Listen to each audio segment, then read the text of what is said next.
On Christmas Day, my son gave his dad a $30,000 car and gave me a napkin with the words, "Worst mom ever" written on it. After a week, he called me crying. "Mom, don't do this." What happened next shocked everyone.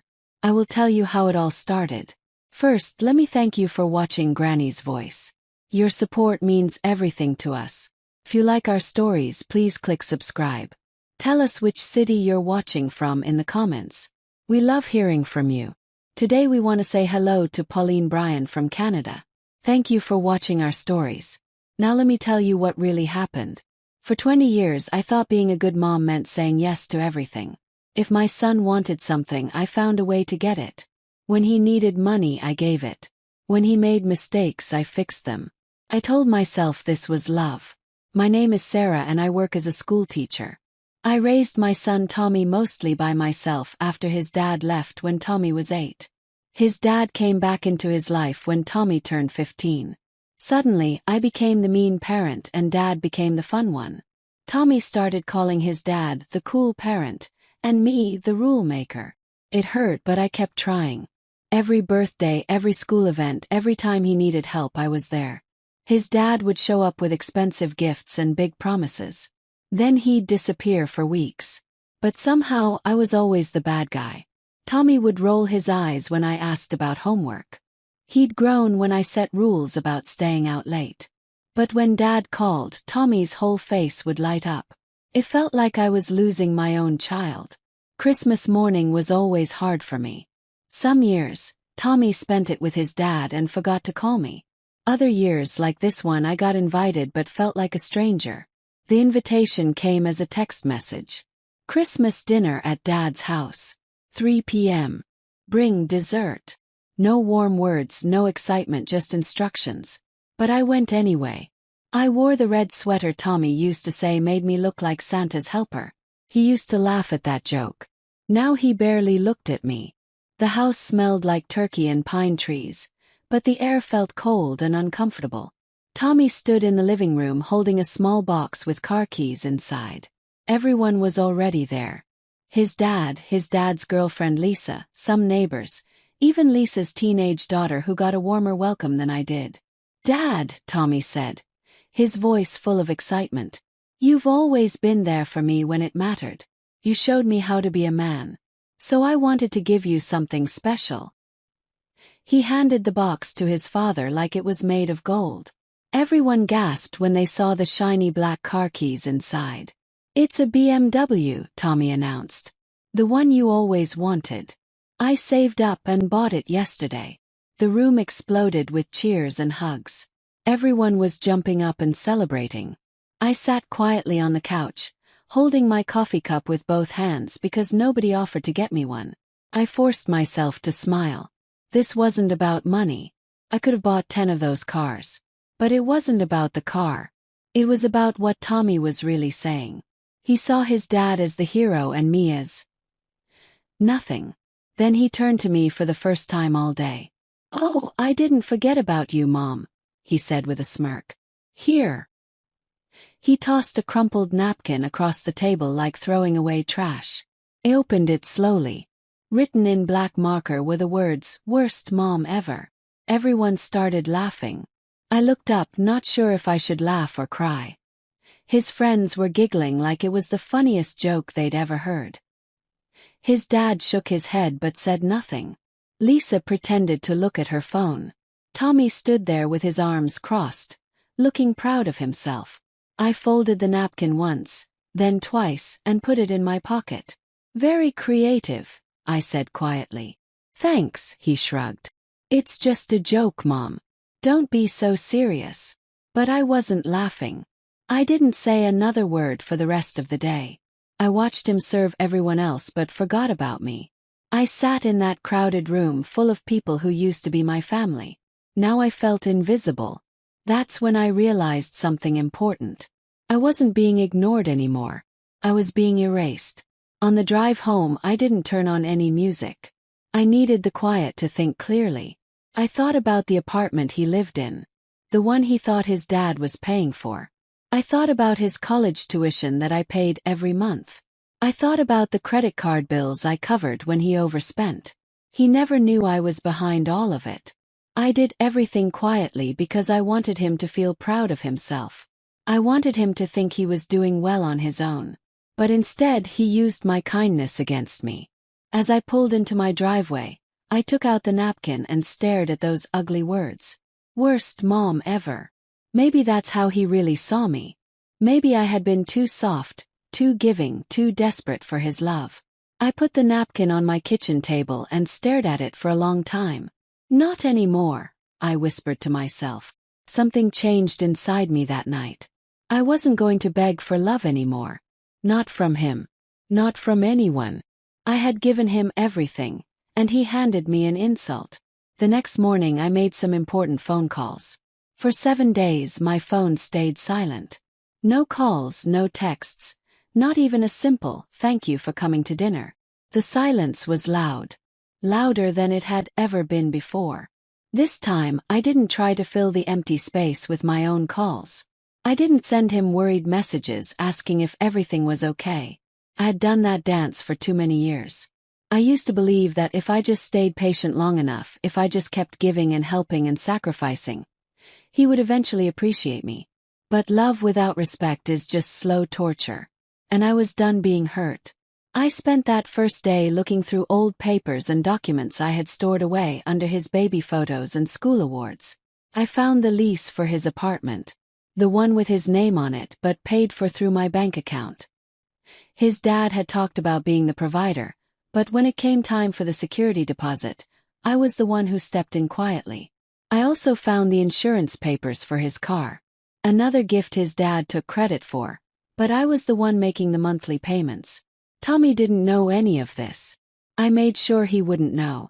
I wanted him to feel independent and strong, not like he owed me anything. But independence had turned into cruelty. And being kind had made me invisible. The next morning I called my lawyer, Robert. "Sarah," he said, surprised. "I didn't expect to hear from you during the holidays." "Well," I said quietly. "Plans change." I told him exactly what I needed.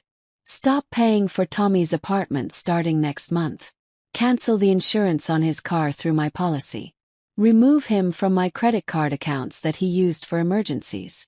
It would all happen quietly, no drama. Just the removal of support he never knew was there. Robert paused before answering. "Are you sure you want to do this?" I didn't answer right away. I looked at a picture on my desk from when Tommy was 7. We were at the beach, both covered in sand, both laughing. Back when I was his whole world. Before I became the enemy in his father's stories. "He embarrassed me," I finally said. "In front of strangers. On purpose.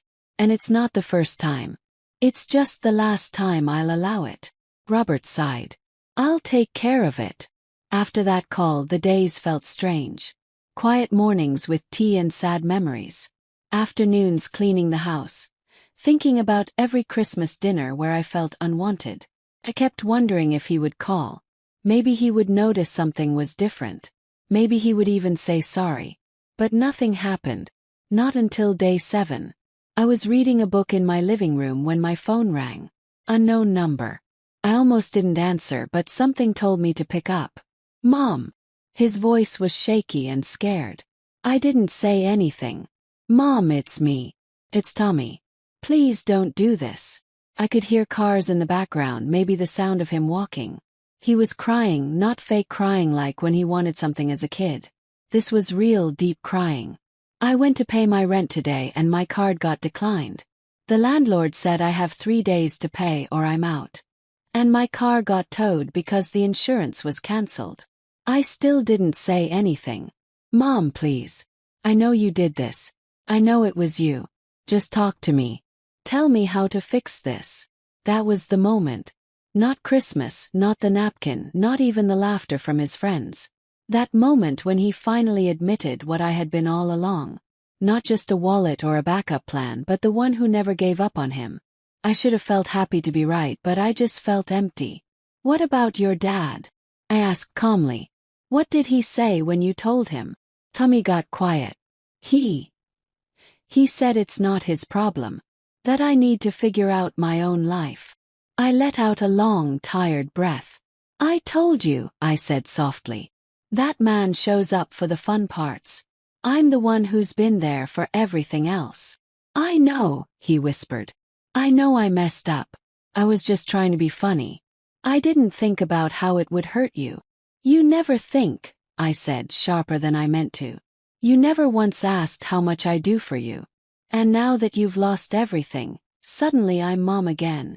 He was crying harder now. It made my heart hurt, but I didn't let it change my voice. Go ask your cool dad for help. See if he can fix it. Please don't hang up. I need you. I stared at the napkin, still sitting on my kitchen table, folded just like he gave it to me. I needed you too, I said. And you gave me this. Then I hung up the phone. I didn't sleep that night. Not for 1 minute. I lay in bed, fully dressed, my mind spinning in circles. Every time I closed my eyes, I heard his voice again. Mom, please don't do this. And underneath his begging, I could still hear the laughter from Christmas Day echoing in my ears like a bad song I couldn't forget. It wasn't about the gift or even the mean words on the napkin. It was about how he treated me like I didn't matter. Like I was some old toy from his childhood that he kept around because he felt sorry for me. That napkin wasn't a joke. It was a message. You're not important to me anymore. But suddenly, now that his comfortable life was falling apart, I had value again. Now, without his apartment and car. He remembered who kept everything running behind the scenes. The strange thing is, I wasn't angry when he called. Not really. I was just tired. Tired of having to prove I deserved my own son's love. The next morning I made coffee just to hold something warm. I didn't drink it. I stood by the window watching the snow fall, wondering how long it would take before he called again. It didn't take long. By 10 a.m., he was calling from his real number. Mom, he said quickly, like he was afraid I'd hang up. Can we please meet somewhere? I'll come to you. Just don't hang up on me again. I didn't hang up. I let the silence stretch until he filled it with words. I'm sorry, he said. I swear I didn't mean for it to go so far. I was trying to make people laugh, and I didn't realize how cruel I was being. You didn't realize. Yes. His voice cracked again, and this time I could hear how scared he really was. I've been sleeping on my friend Jake's couch. I don't have anywhere else to go. Dad hasn't even called to check on me. He texted me once just to say he's sorry things are tough. He said it's not his job to fix my problems. My car is still in the impound lot because I can't afford to get it out. I leaned against my kitchen counter, holding the phone with both hands. There it was. The thing I had waited so long to hear. But instead of feeling good about it, I just felt sad and tired. Because now I knew he didn't love me for who I was. He only needed me when things went wrong. I was like a fire extinguisher behind glass. Only used in emergencies. You know, I said slowly. I spent years hoping you'd call me Mom with love in your voice. Not because you needed something, just because you wanted to talk to me. I do want to, he said quickly. I just didn't know how. Everything Dad said about you made it hard for so long. I guess I didn't want to see the truth. How convenient, I said. You didn't want to see the truth until you lost your apartment and your car. I know how it looks, he said. But I promise this isn't just about the money and stuff. It's about you. Miss you. I want to make things right between us. His voice broke there, like he wasn't sure if I would believe him. And for a moment I saw him again. The little boy who used to crawl into my bed during thunderstorms. The teenager who called me when he got his first job. The young man who hugged me at his high school graduation and said I was the best mom in the world. He had spent years pushing me away, and now he wanted me back. I'm not stopping you from making things right, I said carefully. You're just going to have to do it without my money saving you. What does that mean? It means, I replied, you're going to have to find a job and pay your own rent. You're going to have to learn what it's like to take care of yourself. That's what grown-ups do. So this is punishment. No, I said. This is called having boundaries. He breathed out hard like someone had punched him in the stomach. I don't have anyone else to help me, he said. Maybe you should think about why that is. The phone went quiet. He didn't argue with me or get angry. He just went silent. I'll figure it out myself, he whispered finally. Thanks for nothing. Before I could say anything back, he hung up on me. I didn't move for a long time after that. The coffee had gotten cold. My legs felt heavy. I knew what I had done. I hadn't just closed the door between us. I had locked it. And it wasn't easy. Every part of me wanted to run after him, to fix everything, to make it all better like I always did. But I also knew that if I did that, nothing would ever change. He would go back to treating his dad like a hero the minute his bank account had money again. He would tell himself this was just another example of my meanness, not the final result of my broken heart. So I stood there, still and strong, letting the pain settle in my chest like cement drying. That evening my friend Janet came over. She's another teacher who understood family drama. She noticed something was different about me before I said a word. "You okay, Sarah?" she asked. I nodded, but I told her the truth. "No," I said, "but I'm doing what I have to do." She tilted her head, thinking. "Tough love." "No," I said. "Just love without the lies." She nodded like she understood exactly what I meant. "You're not the bad guy, Sarah," she said quietly. "Sometimes being a good parent means being the villain in your kid's story." Maybe that was true. Maybe I was finally stepping into the role he had given me. The worst mom ever.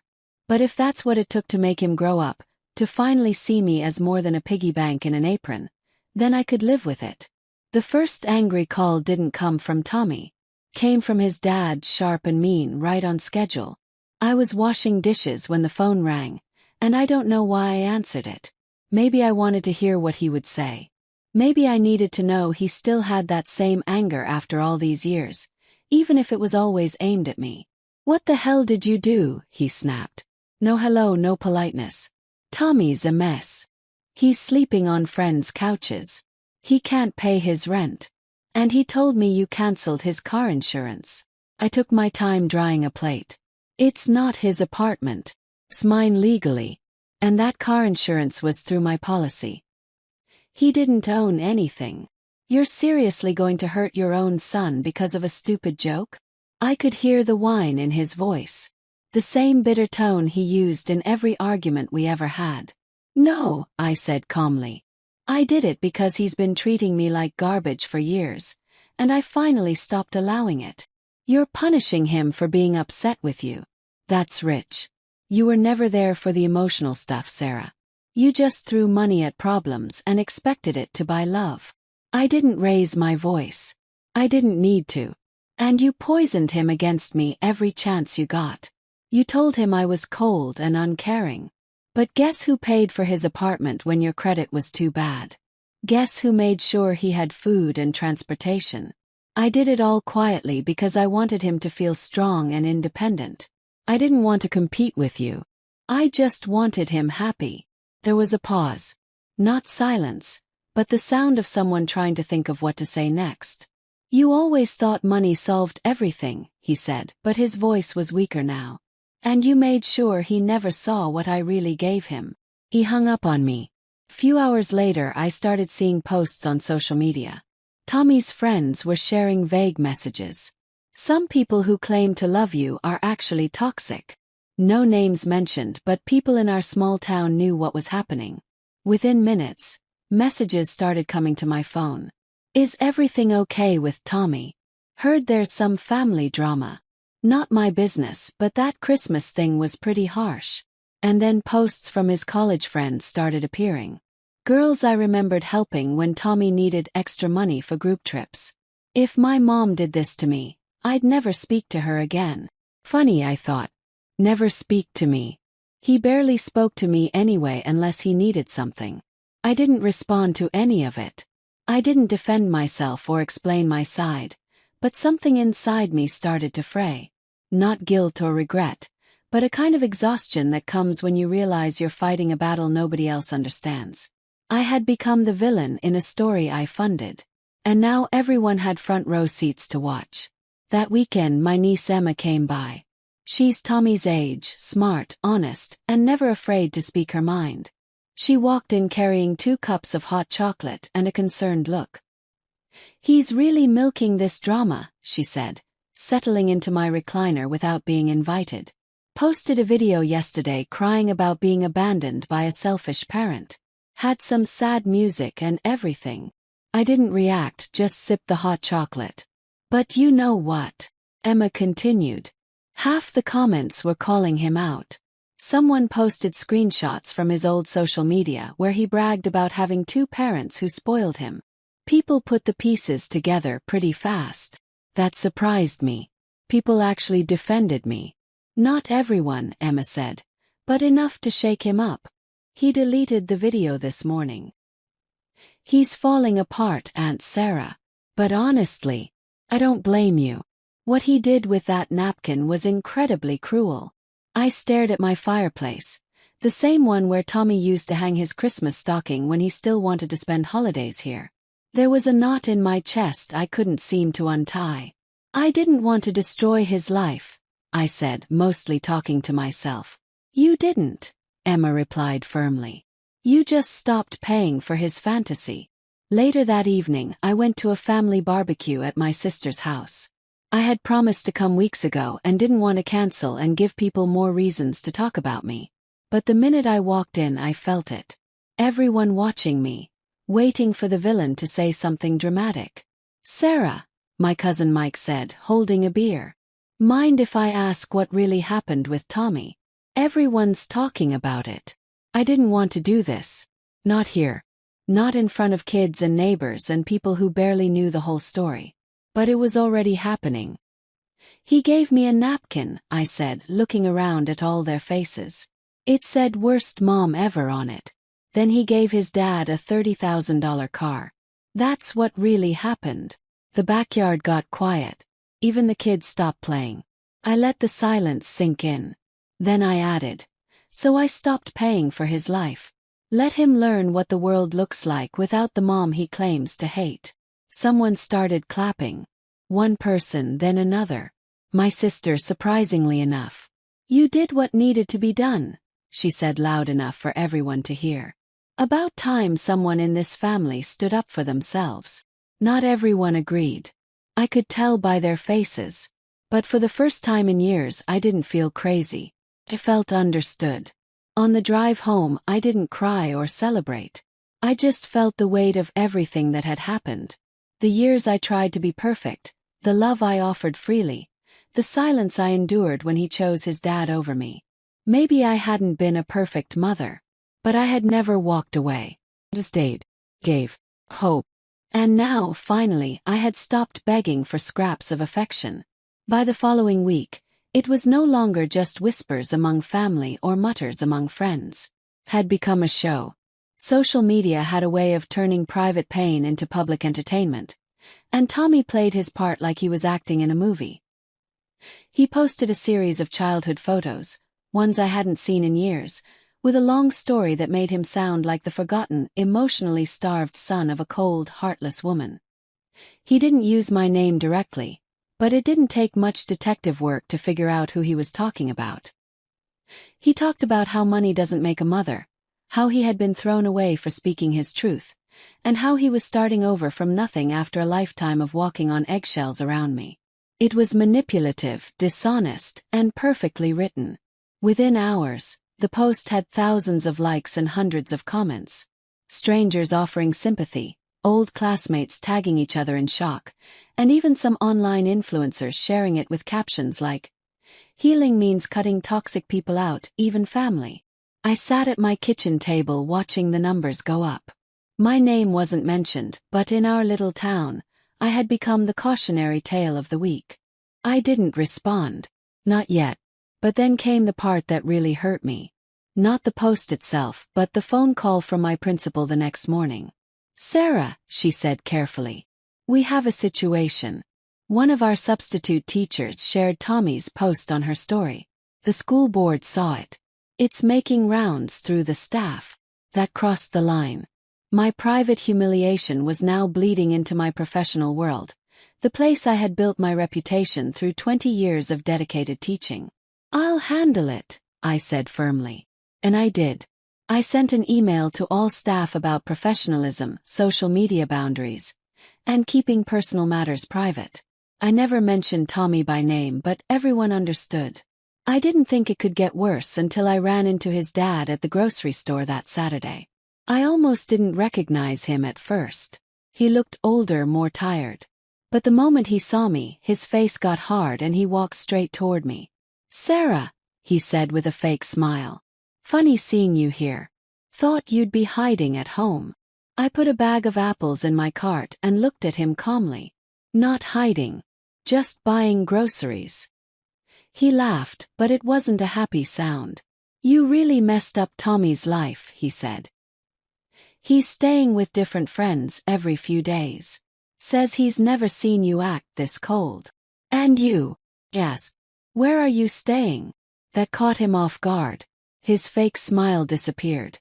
"She told me you disappeared the minute things got complicated." He scoffed. "He's 25, Sarah. Not a little kid. If he can't handle a few problems, maybe he's not as mature as he thinks."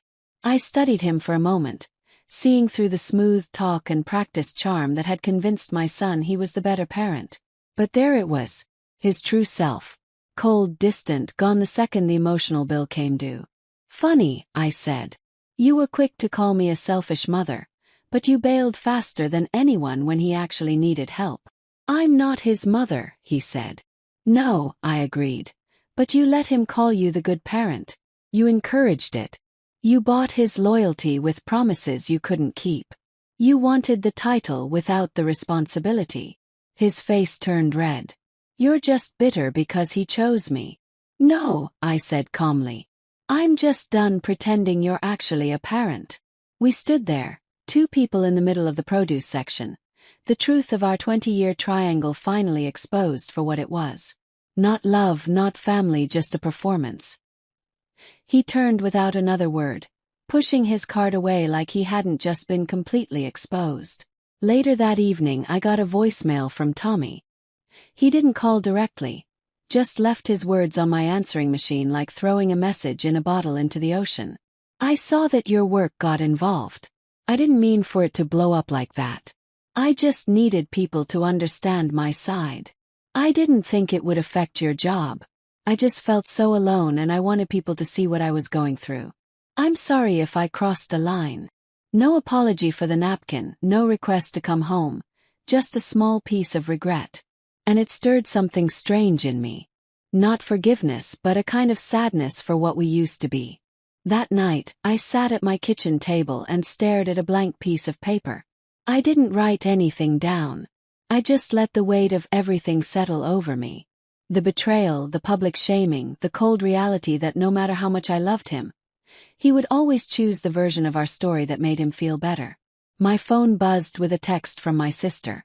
"Thinking of you. You did what every parent wants to do but is too scared to try. You stood up for yourself." I stared at that message for a long time.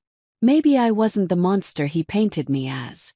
Maybe I was just the first person in his life to stop enabling his selfishness. The letter arrived on a Thursday morning, tucked inside a white envelope with my name written in Tommy's careful handwriting. It was the same handwriting I used to see on thank you cards for birthday presents and Mother's Day gifts from when he was small, before we learned how to hurt each other with grown-up cruelty. For a long while I didn't open it.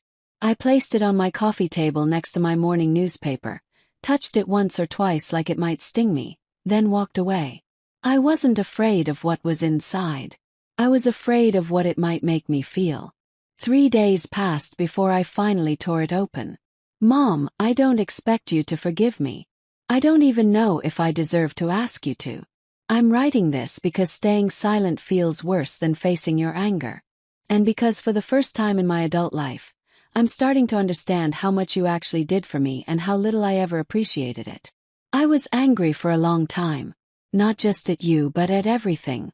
The divorce, switching between houses, the way Dad talked about you like you were cold and selfish. I think I held on to Dad because he felt simple and easy. He didn't carry baggage with him. He didn't remind me of all the broken pieces. But you never left. You showed up quietly, consistently, and I used that against you. I made you the safe target because I thought you'd never fight back. And when you finally did, I realized I had pushed you past something I didn't understand. I'm not asking for anything back. I just wanted you to know I see it now. I see you. It wasn't long. Maybe half a page. No dramatic begging, no promises to change overnight. Just words. Simple, tired, real. And somehow that hit me harder than all the crying phone calls or public drama. It was the kind of letter you write when you're finally sitting alone with yourself in a quiet room. No audience to perform for. I folded it back up and placed it in the drawer where I kept old pictures and Mother's Day cards from when he was little. Not because I forgave him completely. Not because I was ready to unlock that door again, but because I believed he meant it. And maybe that was enough for now. That weekend I drove by his new place. It wasn't hard to find. A small studio apartment above a pizza shop downtown with metal stairs and faded paint on the door. I didn't knock or go inside. I just parked across the street and watched for a while like some sad character in a movie. He came out around lunchtime, backpack over his shoulder, looking like he was heading to work. He looked thinner and more tired, but not broken. There was something different about the way he walked. Head up, shoulders back, eyes focused ahead. He crossed the street without seeing me and disappeared into a small office building. I didn't follow him. Instead, I left a small envelope in his mailbox. Inside, a single piece of paper with just a few words. Proud of you for trying. Keep going. Mom. No signature needed. No money, no offer to fix everything, just recognition. Quiet like I had always been. Teddy. At home, I made dinner for one and turned on the TV just to fill the silence. I wasn't lonely, not in the way I used to be. I missed him, yes, but I didn't ache for his approval anymore. Somewhere between that napkin and this letter, something had shifted inside me. I had mourned the version of him I tried so hard to hold on to. And now I was meeting the version of him he might actually become. I had no plans to fix what was broken between us. That wasn't my job anymore. I had taught him how to fall down. And more importantly, how to get back up. Whether he came back into my life or not, I had done what I needed to do. Not for revenge, but for truth. Sometimes being a mother means stepping away. Not out of spite, but out of love so deep it refuses to be taken for granted any longer. I took the napkin out of the kitchen drawer where I'd kept it all this time. It was still folded neatly, the cruel words as sharp as ever. Worst mom ever. But it didn't cut the same way anymore. Now it felt like proof that I had finally drawn a line in the sand, that I had demanded to be seen not as a backup plan or a safety net, but as a person who deserved basic respect. I placed it back in the drawer and closed it slowly. Some stories don't end with hugs and happy reunions. Some end with silence, understanding, and a boundary held firm. And that's perfectly okay. I had done enough. I had been enough. And for the first time in years, that truth was finally crystal clear. Not every story ends with reconciliation, but sometimes holding your boundaries is the only way to heal both yourself and the people you love most. What would you have done if you were in my shoes? Drop a comment and let me know if I was right or if I went too far. And if this story touched your heart, make sure to hit that like button and subscribe to Granny's Voice for more powerful real-life family stories that will stay with you long after the video ends. Thank you for listening, and I'll see you soon in our next heartfelt story. Remember, sometimes the greatest act of love is knowing when to step back and let someone learn to stand on their own 2 feet. Until next time, this is Granny's Voice signing off.